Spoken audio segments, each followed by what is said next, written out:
Hello friends, welcome to my channel. আমি সৌরিশ আর তোমরা দেখছো আমার নতুন চ্যানেল সৌরিশ এডুকেয়ার। ফ্রেন্ডস, আমার চ্যানেল সম্পর্কে তোমরা অল্প বিস্তর নিশ্চয়ই জানো। আমি জেনারেলি আগে লং ভিডিও শেয়ার করতাম, তো এখন আমি একটু সময়ের অভাবে আর লং ভিডিও করতে পারি না, কিন্তু এখন আমি শর্টস ভিডিও রোজ একটা করে শেয়ার করি আমার এই সৌরিশ এডুকেয়ার চ্যানেলে। তো ভালোই রেসপন্স পাই, ভালোই ভিউয়ার্স, আমার সাবস্ক্রাইবারও মোটামুটি আমি পেয়েছি। তো আজকে যে টপিকটা তোমাদের কাছে এনেছি সেটা একটু ডিফারেন্ট। মানে আমার ট্রেন্ডটা হলো এডুকেশন অবশ্যই, কিন্তু আমি কি করি না, কম্পিটিটিভ লেভেলে বিভিন্ন আলোচনাগুলো করি, GK, GI, English, math, history. কিন্তু আজকে যে টপিকটা তোমাদের কাছে নিয়ে এসেছি সম্পূর্ণ একটু আলাদা। মানে আমি বলতে চাইছি এটা কম্পিটিটিভ লেভেল নয়, এটা আমাদের চলতি যে পড়াশোনার লেভেলের ওপর একটা ক্লাস দেবো তোমাকে। এই ক্লাসটা কন্টিনিউ আমি করব মাধ্যমিক অবধি, মানে মাধ্যমিক পরীক্ষার আগে অবধি। তো এই 2025 সালে যে মাধ্যমিক পরীক্ষা তোমরা দিতে চলেছো, যে সমস্ত পরীক্ষার্থীগণ, তাদের সকলকে আমার অন্তরস্থল থেকে আন্তরিক ভালোবাসা জানাই এবং আশা করি তোমাদের সাফল্য। তো আজকে যে টপিকটা তোমাদের কাছে রাখবো সেটা হলো 2025 সালের মাধ্যমিকে ফিজিক্যাল সায়েন্সের চ্যাপ্টার ভিত্তিক শর্ট কোয়েশ্চেন। ওকে, ওই 25-30টা মতো শর্ট কোয়েশ্চেন দেবো চ্যাপ্টার ভিত্তিক। পুরোপুরি শর্টিং করে আমি তোমাদের কাছে রাখবো, আশা করি তোমাদের ভালো লাগবে। আর ভালো লাগলে অবশ্যই লাইক দিও, শেয়ার করো ভিডিওটা, কিন্তু কোনো রকমভাবে স্কিপ করো না, কারণ স্কিপ করলে এত ইন্টারেস্টিং একটা ভিডিও তোমরা মিস করবে। তো চলো ফ্রেন্ডস, আজকে তোমাদের কাছে শুরু করি আমার একদম ডিফারেন্ট একটা ক্লাস। ফিজিক্স 2025, মানে ভৌত বিজ্ঞান 2025, last minute suggestion, last minute টোটকা, এটা করলেই ধরে রাখো কেল্লা ফতে। ওকে, তো চলো আর কথা বাড়াবো না, শুরু করা যাক। এনজয়। Welcome friends. তো আজকে তোমাদের কাছে আমি নিয়ে চলে এসেছি 2025 সালের মাধ্যমিকে ভৌত বিজ্ঞানের চ্যাপ্টার ভিত্তিক বা বিষয় ভিত্তিক বা অধ্যায় ভিত্তিক কিছু শর্ট কোয়েশ্চেন, যেগুলো পরীক্ষার জন্য অত্যন্ত গুরুত্বপূর্ণ এবং লাস্ট মিনিট সাজেশান এটা আমার। এখানে তোমরা কিচ্ছু শর্টিং করবে না, যেটুকু দিয়েছি সেটুকুই পড়বে। ওকে ফ্রেন্ডস, চলো আজকে আর কথা না বাড়িয়ে শুরু করা যাক। এইভাবে আমি প্রত্যেকটা স্টেজে এইভাবে তোমাদের চ্যাপ্টার ওয়াইজ কোয়েশ্চেন সলভ করিয়ে দেবো।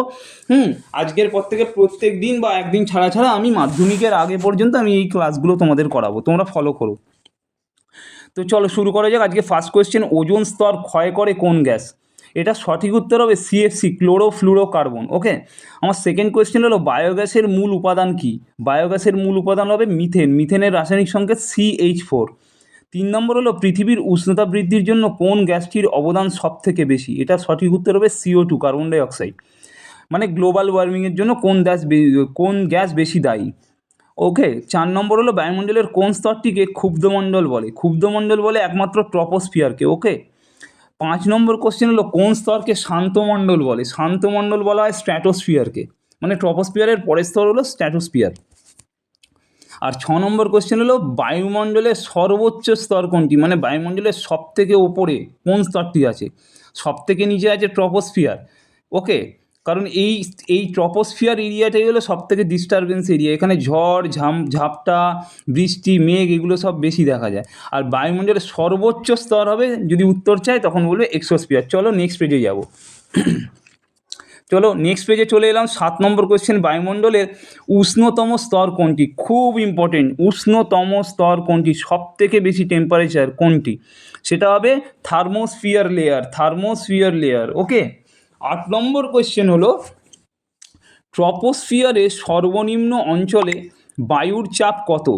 তো এটা সঠিক উত্তর হবে 76 CmHg স্তম্ভের চাপের সমান, মানে 76 সেন্টিমিটার পারস্তম্ভের চাপের সমান। পারদের সংকেত হলো Hg, এটা মনে রেখো। এবার আসছি 9 নম্বর কোশ্চেনে, কোন স্তরে ঝড় বৃষ্টি বেশি দেখা যায়? একটু আগে আমি বলেছিলাম ট্রপোস্ফিয়ার, এই ট্রপোস্ফিয়ারেই ঝড় বৃষ্টিটা দেখা যায়। 10 নম্বর কোয়েশ্চেন হলো ল্যাপস রেট কি? ল্যাপস রেট হলো ভূপৃষ্ঠ থেকে উপরে উঠলে যে হারে উষ্ণতা পরিবর্তিত হয় তাকে বলে ল্যাপস রেট। এটা খুব ইম্পর্টেন্ট কোয়েশ্চেন, পড়ো তোমরা। এরপরে আসছে ট্রপোস্ফিয়ারের উচ্চতা বৃদ্ধির সাথে চাপ ও উষ্ণতার কী পরিবর্তন হয়? এটা খুব ইম্পর্টেন্ট, পরীক্ষা আসতে পারে। প্রতি 1 কিলোমিটার উচ্চতা বৃদ্ধিতে চাপ প্রায় 10 kPa ও উষ্ণতা 6.5 ডিগ্রি সি করে কমে। ওকে, এখানে 10 kPa মানে কিলো পাস্কেল। ওকে, এবার আজকে লাস্ট কোয়েশ্চেন, মানে 12 নম্বর কোয়েশ্চেন হলো এই পাতায়, কোন স্তরে মেরু জ্যোতি দেখা যায়, বায়ুমণ্ডলের কোন স্তরে মেরু জ্যোতি দেখা যায়?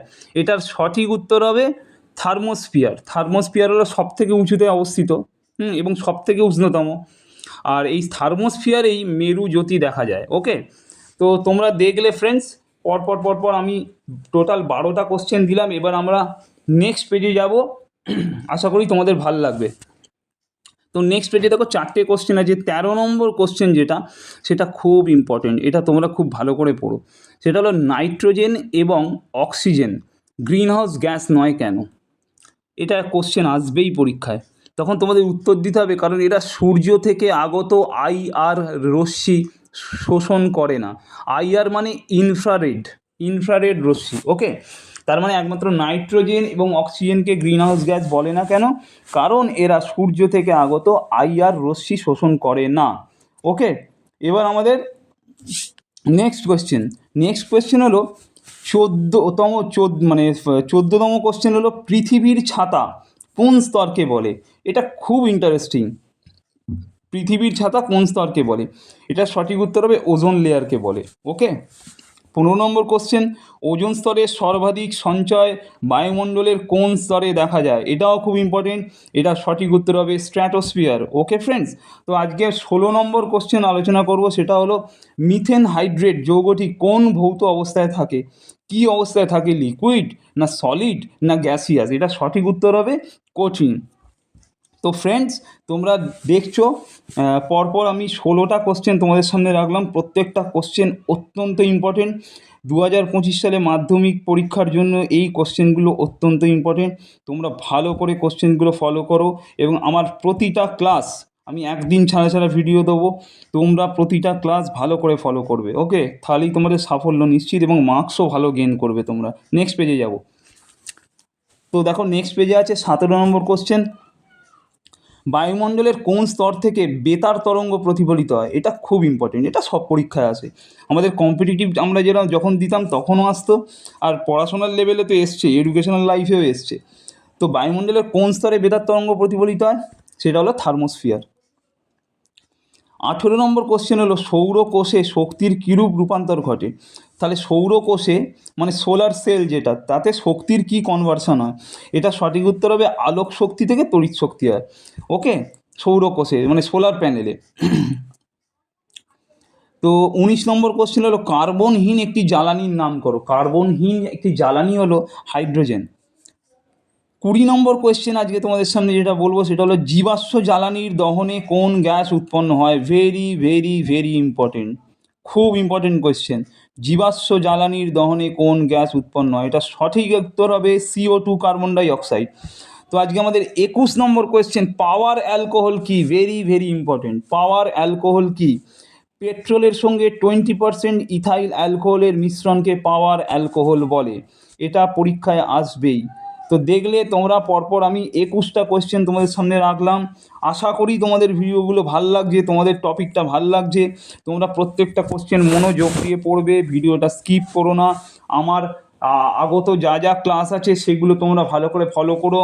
ভিডিওটাকে অবশ্যই লাইক দিয়ে সাবস্ক্রাইব করো, তবেই নতুন ভিডিওগুলি তুমি দেখতে পাবে, পরপর ক্লাসটা অ্যাটেন্ড করতে পারবে। চলো নেক্সট পেজ। তো আজকে শেষ পেজে 5টা কোয়েশ্চেন আছে। 22 নম্বর কোয়েশ্চেন, নাইট্রোজেন ঘটিত একটি গ্রিন হাউস গ্যাসের নাম করো। এটা সঠিক উত্তর হবে নাইট্রাস অক্সাইড। ওকে, 23 নম্বর কোয়েশ্চেন, ডিজেল, পেট্রোল এবং কেরোসিন এর মধ্যে কোনটির তাপন মূল্য সবচেয়ে বেশি? ইংরেজিতে বলে ক্যালোরিফিক ভ্যালিউ কার সব থেকে বেশি? এটার সঠিক উত্তর হবে ডিজেল নয়, এটার সঠিক উত্তর হবে পেট্রোল। ওকে, ওই জন্য পেট্রোলের ব্যবহার অনেক বেশি।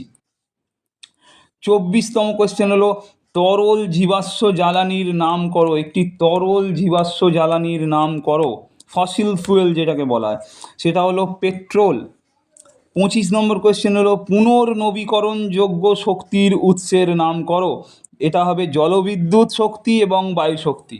ওকে, আর আজকে শেষ কোয়েশ্চেন আমাদের মাধ্যমিকের ফিজিক্যাল সায়েন্সের জন্য, ফার্স্ট চ্যাপ্টার জন্য, সেটা হলো কয়লা এবং কেরোসিনের মধ্যে কোনটির তাপন মূল্য বেশি? এটা কিন্তু কয়লা হবে না, অনেকেই ভুল করে। কয়লা হবে না, এটা হবে কেরোসিন। কেরোসিনের ক্যালোরিফিক ভ্যালু অনেক বেশি। ওকে ফ্রেন্ডস, তোমরা পুরো দেখলে আজকের ভিডিওটা, তোমাদের কেমন লাগলো জানিও। নেক্সট একদিন ছাড়া ছাড়া আমি নতুন ভিডিও আপলোড করব। তোমাদের ভালো লাগলে লাইক দিও, সাবস্ক্রাইব করো। সাবস্ক্রাইব যদি না করো তাহলে তোমাদের কাছে নতুন ভিডিও আপলোড করলে সেই ভিডিওর নোটিফিকেশান যাবে না, তোমরা তাহলে সিরিয়ালিটিটা মিস করবে। তো তোমরা মনোযোগ দিয়ে আমার ভিডিওগুলো দেখবে। আশা করি আসন্ন 2025-এর মাধ্যমিক পরীক্ষায় তোমরা সফলতা পাবে। আজকের মতো এটুকুই, কাল আবার দেখা হবে। টাটা।